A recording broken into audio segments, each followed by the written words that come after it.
नमस्कार दोस्तों, Niket Shah plus YouTube channel में आपका स्वागत है। दोस्तों, आज हम लोग जाने वाले electrical fittings names with working. चलिए देख लेते हैं स्टेप बाय स्टेप। सबसे पहले आता है स्विचेस टाइप।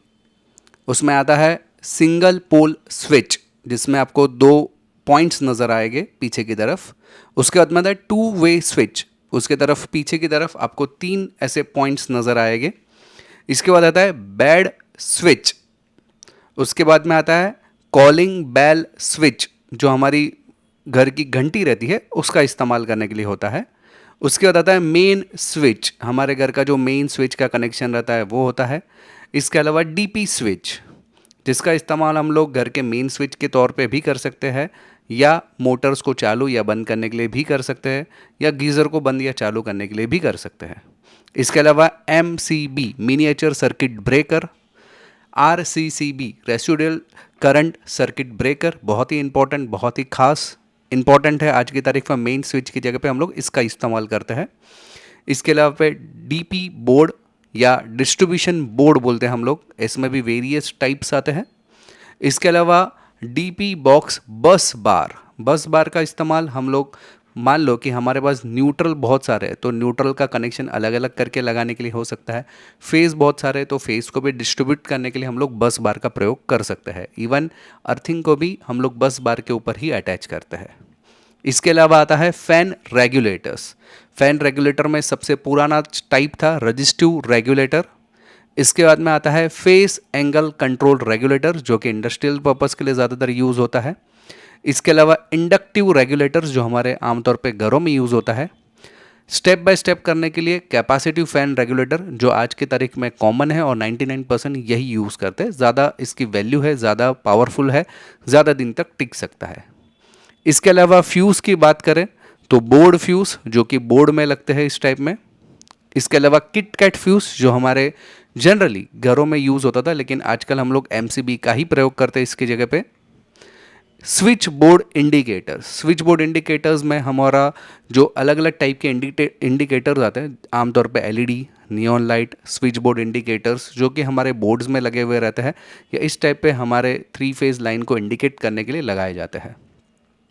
फिर आता है बल्ब इंडिकेटर। कुछ कुछ जगह पे बल्ब इंडिकेटर्स भी आपने देखे रहेंगे।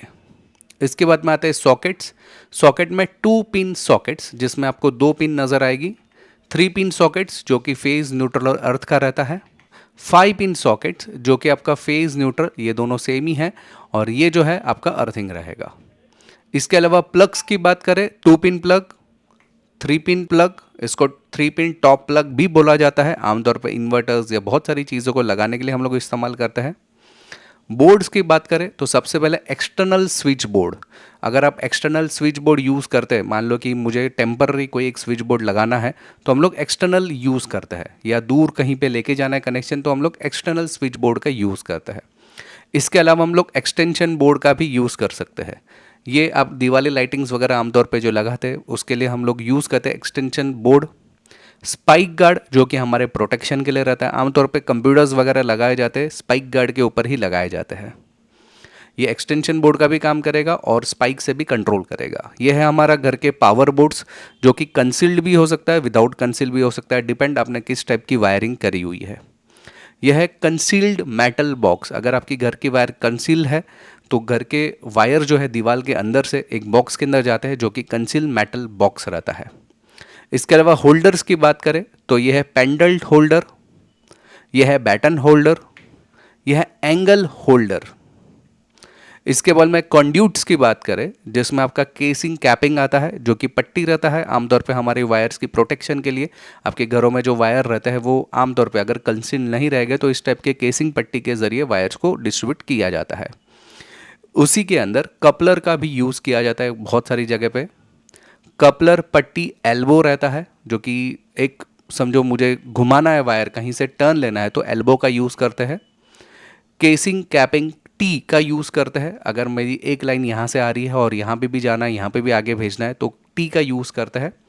इसके अलावा casing capping external and internal band, कहीं पे दीवार के ऊपर बैंड रहेगा तो उसके ऊपर की साइड और नीचे की साइड हम लोग इस टाइप का बैंड का यूज़ करते हैं। जंक्शन लिंकर, इसके अलावा जंक्शन बॉक्स, बहुत सारी जगह से वायर आता है तो एक जंक्शन बॉक्स हम लोग बनाते हैं वायर का। सीलिंग रोस, आमतौर पे पंखे या इसकी जो लाइन आती है सीलिंग में से, तो हम लोग रोस का यूज़ करते हैं। पाइप्स की बात करें तो कॉन्ड्यूट पाइप्स, जो कि फ्लेक्सिबल पाइप भी बोल सकते हैं। कंसील जब भी आप करते हो तो अंदर इस टाइप की पाइप का यूज़ किया जाता है। इसके अलावा सैडल क्लैंप, इसका इस्तेमाल अगर वायर बाहर से आ रहे हैं, एक ही सिंगल वायर है, तो हम लोग क्लैंप लगाते हैं इस टाइप का, या जीआई क्लैंप्स भी आते हैं। इसके अलावा डबल नेल सेडान क्लैंप भी आता है, जो कि बड़े जो भारी वायर्स रहते हैं उसके अंदर आप इस टाइप के क्लैंप्स लगा सकते हो। कॉन्ड्यूट सिडल, ये पीवीसी के रहते हैं। आमतौर पे जो पाइप रहते हैं अगर बाहर से जाते हैं तो इस टाइप के सिडल वहाँ पे यूज़ किए जाते हैं। कॉन्ड्यूट कपलर्स रहता है, एल्बो रहते हैं कंड्यूट्स के। इसके अलावा बैंड भी इस्तेमाल किया जाता है, टी भी इस्तेमाल किया जाता है। आप देख सकते हैं पाइप के अंदर टी, एल्बो वगैरह का यूज़ किया जाता है। इसमें 2 वे, 3 वे, 4 वे थ्रो बॉक्स रहता है। मान लो कि यहाँ से वायर आ रहा है और यहाँ पे जा रहा है, जॉइंट रहेगा तो इस टाइप में यहाँ से सब जगह से वायर आ रहा है, तो 4 टाइप, ये 3 टाइप भी आपको दिखाई दे रहा है। ऐसे अलग अलग थ्रो वेज रहता है। इसके अलावा 2 वे एंगल बॉक्स भी यूज़ किया जाता है बहुत सारी जगह पे।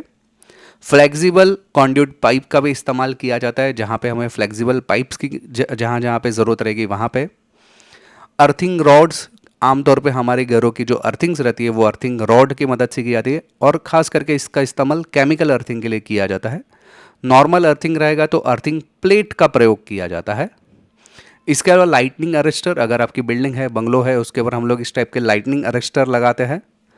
बहुत सारी, आपको हर जगह पे स्क्रू का तो इस्तेमाल होता ही है, तो स्क्रूज रहता है, स्क्रू के एंकलर्स रहते हैं, ताकि स्क्रू का जो है फास्टनर जिसको हम बोल सकते हैं अच्छी तरह से अंदर बैठ जाए। इसके अलावा इलेक्ट्रिकल टेप, जिसमें भी अलग अलग कलर्स की इलेक्ट्रिकल टेप आती है।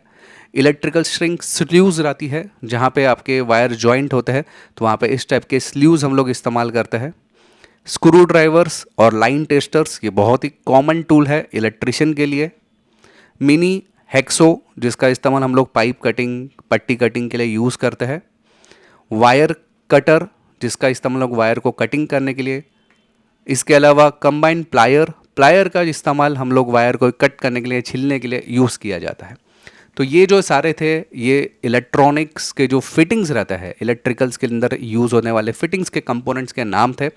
दोस्तों, आपको अगर कोई कोर्स करना है, इलेक्ट्रिशियन, वायरमैन, इलेक्ट्रिशियन, फिर इलेक्ट्रिकल में भी motor rewinding, industrial automation, solar power, computer hardware, laptop repairing, mobile repairing, CCNA, जैसे कोई भी कोर्स करना है तो आप हमारा एप्लीकेशन डाउनलोड कर सकते हैं। एप्लीकेशन का नाम है प्लस पॉइंट ट्रेनिंग। ये गूगल प्ले स्टोर पे आपको आसानी से मिल जाएगा। अधिक जानकारी के लिए यहाँ पे मेरा व्हाट्सअप नंबर है, इस पर मुझे केवल हाई का मैसेज डाल दीजिए तो मैं सारी जानकारी आपको व्हाट्सअप के माध्यम से भिजवा दूंगा।